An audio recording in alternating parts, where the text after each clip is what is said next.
How to use Adobe Scan to convert to text. If you want to basically use Adobe Scan and extract the text from it to convert it to a text, first just download the Adobe Scanner app and just choose the document that you'd like to maybe convert to text. And you can see this image has quite a lot of text. So if I want to copy all this text, I can either just go ahead and long press on this text, or I can see this edit text feature. By the way, this will require us to have premium, so I can just choose to have that.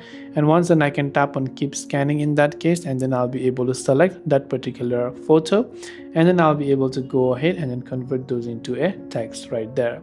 So you can also tap this little button from the top and tap on the copy text button, and all the text within it has been copied to clipboard. If you don't believe, now you can go to your notes, let's say, and now you're trying to create a new note, and now you can go ahead and then simply try to paste it, and you can see those images or those text has been copied. So that's all for this video. If you have any questions, feel free to leave them down below. Thanks for watching till the very end of this tutorial, and see you soon in the next video.